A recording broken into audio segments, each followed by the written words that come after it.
Hey everybody, welcome back to another edition of Bold Predictions here at Inside Nebraska. With me as always, Steve Marik and Tim Verghese. I'm Zack Carpenter. And boys, we have an interesting game from one specific angle, and in my opinion, is Nebraska is about to host Northern Iowa. But it's hard to find a consistent betting line on this game, but found one that has Nebraska minus 27.5, over under 47.5. It seems pretty obvious that Nebraska should be able to just take care of business. I mean, the main storyline, in my opinion, I'm interested to see if you guys agree, is you're coming off of the emotion of the Colorado game. That the Colorado game was sandwiched in between UTEP and Northern Iowa, two opponents that should be inferior to Nebraska, at least this season. And but the UTEP game is the season opener, so it's pretty. Uh, you should be juiced up for the season opener. That's sort of built in. But then you have the emotion of the Colorado game that you pour into it, and then the emotional release after you win that big game, the celebration, the field storming, all of that, and then you have to get back up for an FCS opponent. But it is a night game. It is this coaching staff that's in charge of the Huskers, and where do we stand on that, Steve? What are we expecting from just a motivational and energy standpoint Saturday night? Yeah, I totally understand that being a storyline because obviously, I mean, coming off the high of the Colorado win with that environment of Memorial Stadium, what it was. I mean, yeah, you obviously think about, how the team is going to react coming off a win with all the positive momentum around the city, around the program, and you got to play Northern Iowa, an FCS program. Now it's a respectable opponent still. I mean, Northern Iowa is 2-0. They're ranked number 21 in FCS coaches poll. They're a good football team. They're a good football team, but you always wonder about how the team is going to react. I don't want to say stooping down to competition because I don't want to disrespect Northern Iowa like that. But yeah, at the end of the day, you always wonder about it. But games like these, moments like these, I think is where Matt Rule shines. That guy, I mean, has a way of words. He has a way with speeches. He knows how to get the guys up and ready to run through a brick wall for him. And I think this is where a head coach like Matt Rule can really do good things by, just instilling that mindset of, hey, we're going to play 4 quarters against these guys. We don't care what division they play in. We don't care how tough an opponent this is. We're going to play our brand of football for 4 quarters. And so I think this is where Matt Rule shines and has some good pregame speeches and things like that, and lets the Husker players know that now is not the time to coast, or kind of just think back on last week's win. That's absolutely not going to happen. I think Rule is going to get these guys ready to go for this Northern Iowa game. And real quick before you go, Tim, is just you saying that, Steve, reminds me that Matt Rule is wanting to emulate his program after the Georgia model. He mentioned that like 4 or 5 times in the offseason. Yep, visited What is them. Kirby, what is Kirby Smart a genius at? Brainwashing his players almost to convince them that Georgia was going to go 7-5. I feel like I've mentioned that like 3 times the past couple of weeks, but he's going to have them convinced of a lot of things. In my prediction, my opinion. You hear Tony White on Tuesday say it's Tuesday, so we're the worst defense in the country, and Yeah. then Matt Rule and Tony White talk about all of they mix in the praise with the criticism, and I can imagine Rule and Tony White and for any of those staff members just getting after him in practice this week to say what have you proven? What have you actually won? You're 2-0. We expected to beat UTEP like we did. We expected more in the Colorado game. Like, what have you won? Like it's sort of that de-recruiting process where you build them up and then you tear them back down so that you can build them up again.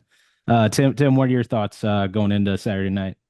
Yeah, I don't think the team's going to have any trouble getting up for this game. I do wonder a little. Obviously, I think the fan base, it's another 6:30 kick, but I don't think it's going to have nearly the same energy that this past Saturday did. So as a team, just curious to see how they bring their own juice a little bit with the not so raucous expected environment on Saturday. BYOJ? But yeah, bring your own OJ. But offensively, again, there's things to work on. Defensively, again, I think Tony Watt's gonna have no problem keeping those guys motivated. Part of it is you're facing a real rushing attack for the first time, something you're going to face down the line here in Big Ten play. So, something just work like coaching points and making sure they can fit the run. I think he's going to be hard on his guys all day Saturday, just because this is a different look than they've seen all year, and it's a good prep for the upcoming Big Ten slate. Offensively, again, they just missed on so much. It felt like on Saturday, where there was like that Dylan Raiola throw to Jalen Lloyd down the stretch, those penalties. I just think there's going to be a bit of a tune-up game for the offense because they've put a lot on film out there. I don't think there's a whole lot. I don't know how much they're hiding at this point where you don't really need to go vanilla. It's just about executing some of these plays in real time and seeing how that translates down the line to two games against Illinois and Rutgers and things like that.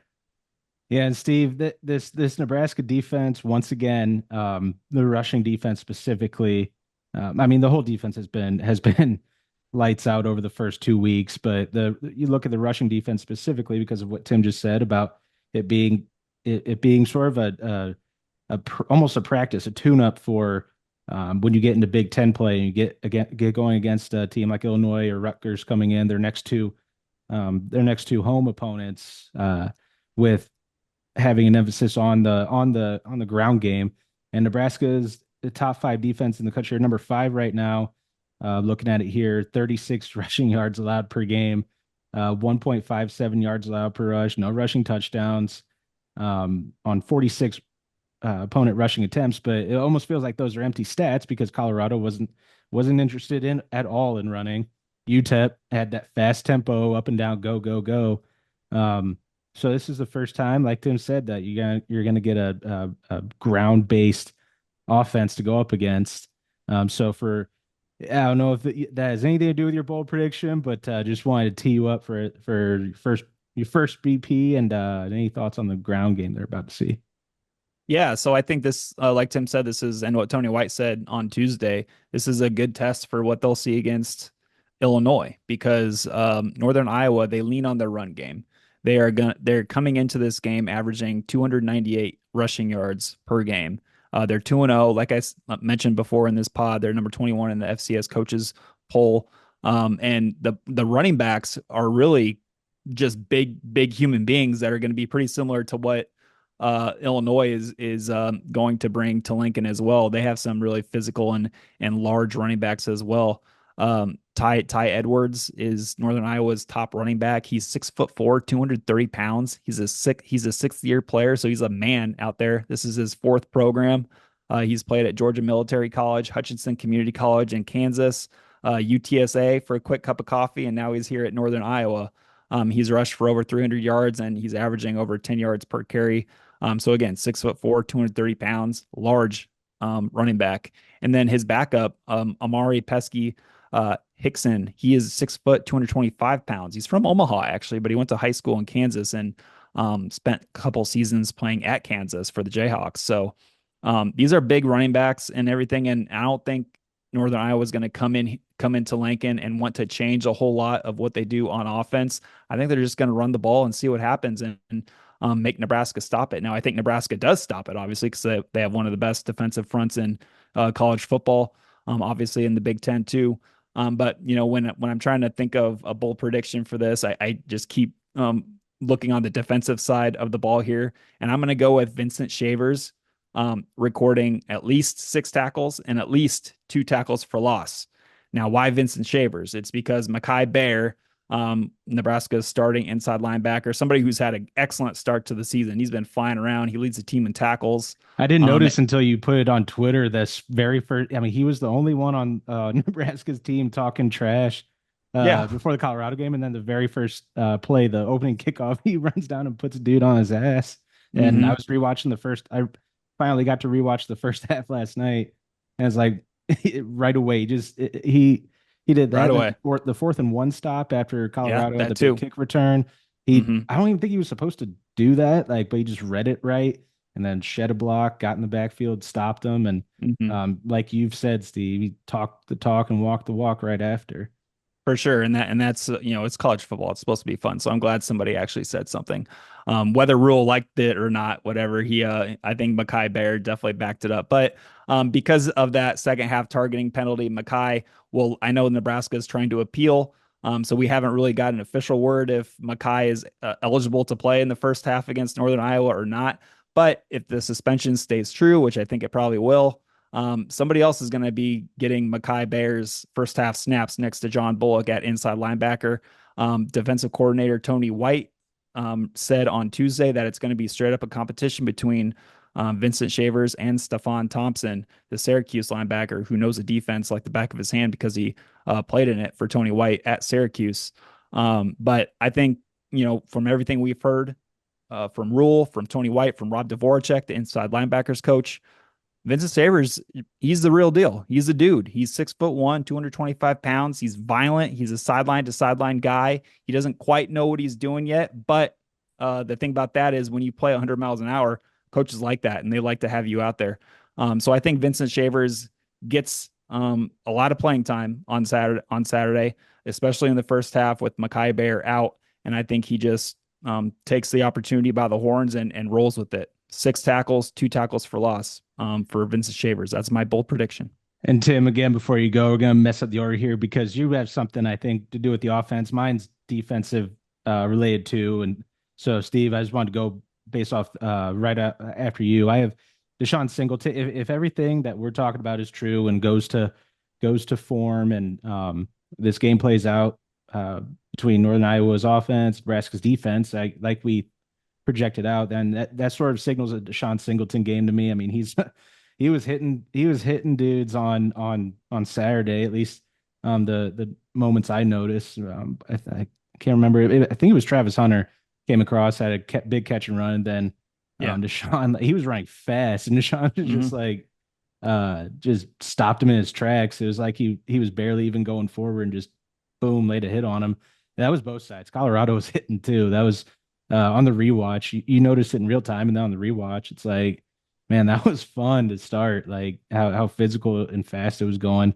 Deshaun Singleton, I think he's gonna have a big game. He's gonna have just as large a role as he always does. But he's gonna be, if this is gonna be a ground game as heavy as we think, then he's gonna be in the box. He's gonna be trying to get through the into the backfield. And I don't know about TFLs. Mine's not a TFL related stat, but Deshaun Singleton, I'm surprised, does not have a career interception, does not have a forced fumble in his career, which surprised me at first. But then it's like, okay, yeah, he did play in only 4 games last year. The year before, he didn't have as much of a role. So my bold prediction is not an interception. I'm swerving. I'm going 2 forced fumbles for Deshaun Singleton, which is going on the back, is helping support another one of Steve's bold predictions that we're running on at InsideNebraska.com. Just to spoil it, we do one BP here, one BP on the site that's different. Not to spoil it, but Steve has also 2 fumble recoveries for the defense. Like, hey, you know what? Instead of a forced fumble and interception for Deshaun Singleton, I'm gonna go 2 forced fumbles and then Steve's will back that up too. So it'd be 2 recoveries. The reason I wanted to go with something Deshaun Singleton, I told you guys I was going to tell you this story in the pod. I was over at UNL helping with the sports journalism program over there, and one of the students was asking me about the game, and like, yeah, look for a good feature angle because you think Nebraska should handle him, so a good feature angle going in would be good. Like, think about Deshaun Singleton. I'm pretty sure that he was and as I was saying it, I'm like, I'm definitely wrong about this, but I'm gonna finish the sentence anyway. I'm like, I'm pretty sure he was a Northern Iowa transfer. No, that's not right. Who was it? And then eventually it dawned on me, Omar Brown, right? Yeah. It's the Northern Iowa transfer. I was like, you know what? Look that up. Make sure that I'm right about that before you go pursue that angle. And I was like, you know what? I'm sticking with it. Maybe that's just fate. I was thinking about Deshaun Singleton on accident, getting him confused. You might have a story angle there with Hutchinson Community College. I don't know if Deshaun was there when Ty Edwards was there. Yeah. So maybe they know each other, maybe they don't. I don't know. But I think it's accidentally. I think I might accidentally have just ran into something because of my own mess up, my own head getting in the way. But it's like, you know what? All right, we're going with Deshaun Singleton. I really do truly think that he could have one of those high impact games, Mhm. whether he went to Hutchinson or UNI before he came to Nebraska. So Tim, we've been belaboring the defense so much. What do you got? Let's hear about some offense, man. Like Nebraska's offense looked awesome in the first half and then struggled second half, but what do we got? Yeah, put me down for I think Carter Nelson gets his first touchdown as a Husker on Saturday. I think we just see a little more of him out there. I think Nebraska's going to try some other bodies over at receiver as they try to get this perimeter blocking issue fixed, which is not just a Nebraska issue. That it is a college football issue. I was catching up with some national analysts and some people that watch a lot of games, and we kind of tuned into a lot of football across the country. Obviously, we do our due diligence as well, catching up on as much as we can. But this has been an issue across the country, just perimeter blocking, whether that's just a thing that's not being taught as well anymore from the ground level itself. But that's become an issue regardless for Nebraska. I think you see some new names out there at receiver. I think Nelson's one to keep an eye on just because of the relatively, I guess, I don't even think it's underwhelming, but just relatively like average play they've gotten out of the tight end so far, or pedestrian play out of the other tight ends so far. And though he's not a tight end, he's in the receiver room. He kind of gives you that mismatch out of the slot with the size and speed. So I think Nebraska's going to give him a better look on Saturday, give him more opportunities to get the ball. Him and Dylan Raiola have that connection. They've been developing that through the offseason, dating back to the Polynesian Bowl. So I think that connection comes through on Saturday for a touchdown. That's such a fun storyline that I'm waiting to talk about for after it happens. I think the Dylan Carter connection is going to be something that just grows, and like sort of the seeds are planted this year, and then we see it pay off in the next couple of years because I think that was the first time down at the Polynesian Bowl that Carter and Dylan really threw together. And then you see it happen in that game. I think he threw to him at least three times, and the third one was one of those backyard plays. And back before it was cool to talk about the Dylan Raiola and Patrick Mahomes comparisons, he had this one where he's rolling out and then just sort of flips it underhand to Carter running up the left sideline. It was just like an improv play that you see from Patrick Mahomes and Travis Kelce. I'm like, okay, that connection is going to be fun. There's going to be little chemistry things that happen throughout their careers where they have that connection. So if Carter, if we see a little snippet of that on Saturday, I'm all for it because just simply for the fact that it's fun. It was fun to watch then. I imagine it's gonna be fun now. Steve had the video in fall camp of Carter running a route. His routes on air during a practice, one of the media windows we had, and Dylan Carter runs a route to the outbreaking route, and then Dylan's yelling at him like, "No, no, no! Like, don't round it off Oh or yeah. whatever Yeah. exactly it Hmm. was." It was just cool to see that the Hmm.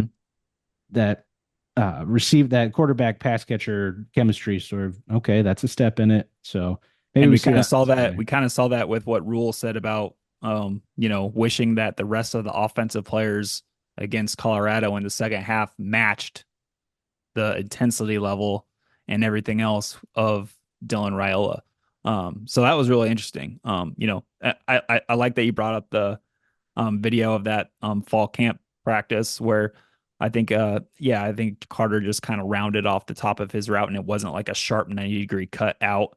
And then, Dylan Raiola sees it and he's like, no, no, no. And, so he's already being a leader. He's already showing the coaches that he's that guy. So, yeah, it's going to be really cool to see him progress and everybody kind of follow his lead and have him be the face of this program right away as a first year player. I mean, that's what it's shaping up looking like it's going to be. So, yeah, really, really cool stuff. And kind of another call out from head coach Matt Rule with seems like the entire offense of, hey, we're not going to slow down just because we have a true freshman quarterback. We're going to keep attacking for 4 quarters. And that didn't happen in the Colorado game. So that's why I think, we're going to see a really concerted effort of playing 4 quarters of really good football against Northern Iowa. I think that's going to be a really a goal for them. So two quick things before we get to a 30-second final score prediction. The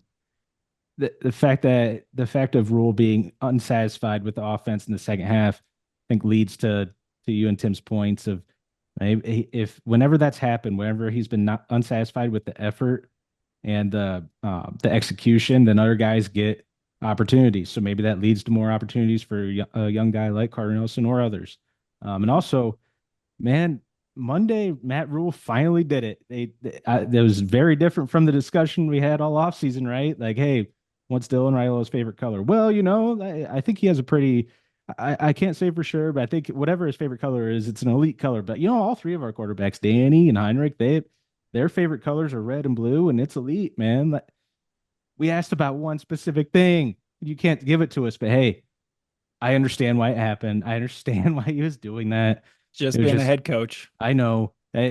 Steve had to be the one to calm me down half the time when I'm like, why is he doing this? I know why he's doing it, but it's irritating. It's like Steve just, yeah, I know. It's annoying, but it is what it is. Just being a head coach, I'm like, okay, I know. But it's just it's fun to see the true um the true analysis assessment of their starting quarterback now starting to come out of like this guy's on a whole other level. He's got the mastery of the offense, or he's at least as close as he's getting there at least. I mean, talked about he knows all 120 plays. If our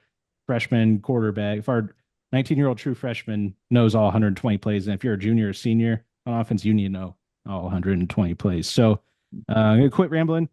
Each of you, starting with Steve, 30 seconds to give me your final score prediction and any additional thoughts. Nebraska wins this one again over Northern Iowa 42-10. I think Northern Iowa is still going to come in here and want to establish their run game. I don't think it's going to go well, but I don't think they're just going to like change everything. I think they're going to stay true to their identity and run the football with those two massive running backs, and it's going to be a good test for the following week's Friday night contest at Memorial Stadium against Brett Bielema and the Illinois Fighting Illini. So Nebraska 42, Northern Iowa 10. I got 48-7. I think Tristan Alvano gets a couple of reps out there trying to correct his issues and hopefully, gives the fan base some hope that things are working out in special teams and specifically the kicking game. So I think he gets a couple of kicks up. I think Nebraska gets 5 or 6 touchdowns, and I think they get out of there, hold Northern Iowa to 1 touchdown. I think this goes similar to UTEP, where there's one drive maybe that catches the defense on their heels, but after that they kind of lock back in and are able to handle business. I'm having flashbacks to the Northern Illinois game when I was about to give my final score prediction, where um, they allowed a last second touchdown. What was the final score in that game? It was like 35-10, something like that. Now I can't remember.